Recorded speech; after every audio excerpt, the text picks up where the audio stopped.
Hey friends, Sean from Draft Therapy here, and on today's review for you, no ticky, no washy.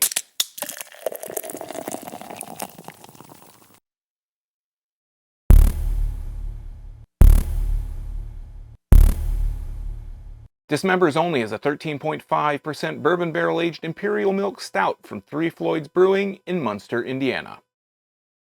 Proving that any season is stout season, Floyd's is dropping some straight stout fire right here in the middle of the summer. This is July. This is 13.5%, and I am down for it. Now, this thing is loaded with flavors, or at least it says that on the label, so let's get a look at it. But first, I'd like to thank my executive producers, Brian Kramer, David Jeffries, and Cam Freeman for helping to bring this review to you today. If you'd like to become a producer, help out the channel, just throw me a couple bucks to buy me a beer, take a look at my Patreon. It's at patreon.drafttherapy.com right down here, where you can get early access to these videos and a few other special perks available only to patrons. If the monetary thing isn't your thing, please share the video. Let's get more people into craft beer. Let's get more people talking about craft beer, not only in Michigan, but across the country. Let's take a look at it. We start at the top, as we always do, because that's where you start. We have the Floyd's Brewing bottle cap. It says it's not normal on the top. On the front, we can see this is bottled in 2022. No date, just 2022. That's good enough for me. It says Dismembers Only in this dark brown sign. Floyd's with the skull. It's got the Toxic Avenger, or at least a notable facsimile thereof. And he's touching on two zombies here. And next to the one zombie in the blue jacket or purple jacket, it says it's not normal. This is 13.5% alcohol by volume. And underneath Dismembers Only, it says Imperial Milk Stout aged in bourbon barrels with cocoa nibs, cherries, and dried bananas added. On the right side, it says an Imperial Milk Stout aged for over a year in bourbon barrels with cocoa nibs, dried bananas, and cherries. Welcome to the club, 3floyds.com. There is no back label, no upper neck label.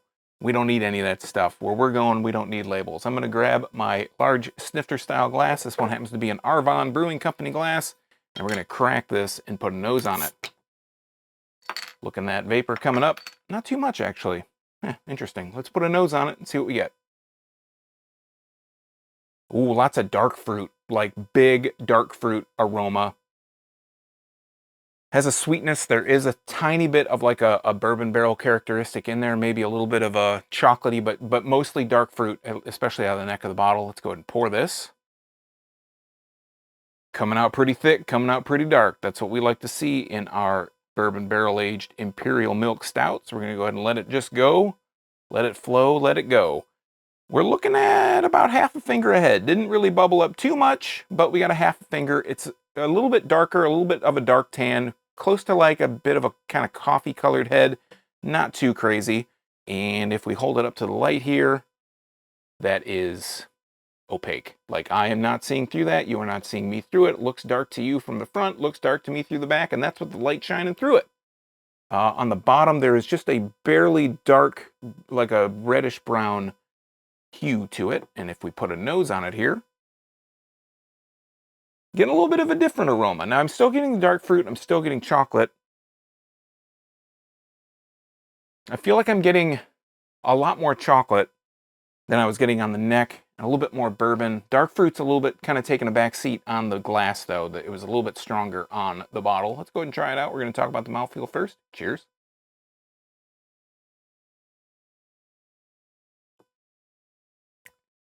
That mouthfeel.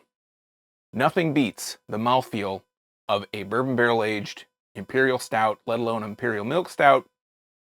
It has a really nice, thick mouthfeel.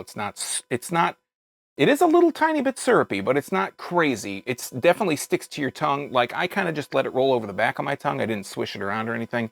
And I can feel where it hit on my tongue because that spot still feels like I'm still getting that flavor on it. So let's talk about the flavor. I'll do the little swisherooski here and we'll talk about it.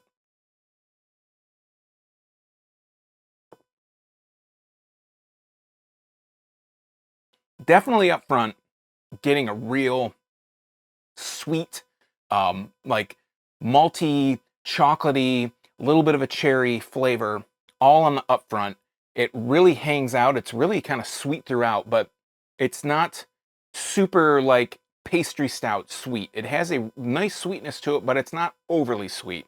You're getting a lot of that chocolate, a lot of that cherry flavor on the finish is where I pick up a little bit more on kind of a, it comes through as a little bit of that kind of bourbon characteristic comes through on the finish, on the swallow, on the aftertaste while I'm sitting here talking to you. Huge notes of oak barrel, like the bourbon barrel just kind of hanging out in your mouth. So let's see if we can get a little bit deeper into this flavor here.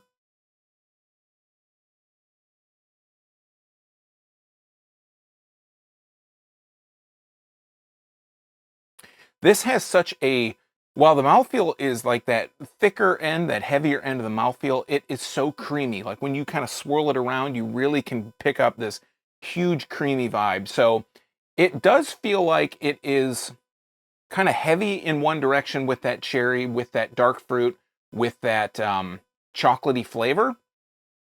I'm not picking up, I know they say bananas added afterwards. I don't know where the heck you would pick up bananas. Maybe on the finish, maybe a little bit. There's this kind of sweet peak that comes through on the finish, and that's the only thing I could think of that any kind of banana flavor would come through, but it doesn't jump out as banana. Like if I didn't see that it said banana here on the label, I would not have even thought to mention that, because there is no like discerning, really breakout flavor that is banana. I'm looking over here. I do have my thermometer here handy. You should generally serve stouts between 50 and 55. That's like the recommended. I want to just for fun, for funsies, I want to see what this got to, because I let it sit out for a little bit to see what it would be, and letting it sit here for just a few minutes, or not even a minute. We're at 58.8. We're a little bit warmer than you would generally go on a stout like this, but I mean, it's 3 degrees. I don't think it's going to make too much of a difference. If it's too cold, the reason I bring it up is if it's too cold, sometimes you don't pick up on a lot of flavor, because it just being so cold kind of muffles or mutes some of those flavors. With it being a little bit warmer, generally a little bit more of the flavor pops out. I think this is an awesome temperature, honestly, to taste this, because like I said, you're getting that dark fruit, you're getting that cherry, you're getting that chocolate, you're getting that bourbon on the finish, and that oaky, that kind of bourbon barrel finish on the finish where you would expect to get it. My one gripe, if I have one, is that it is just a little bit, while it's not overly sweet, it does have a lot of sweetness. That's another thing with drinking a little bit warmer, a lot of those sweeter notes pop out. And I think if it was served a little bit colder, maybe I'd want to go a little bit on the colder end. I feel like maybe, actually in past experience, it seems like the sweetness is still there. It's like those finishing characteristics that kind of drop off the colder it is. So maybe this is the prime temperature to drink it at, right around, 50 to 55 to 60, because that way you're still going to get some of those after notes after the swallow that are going to pop out a little bit more, something you would expect as it warms.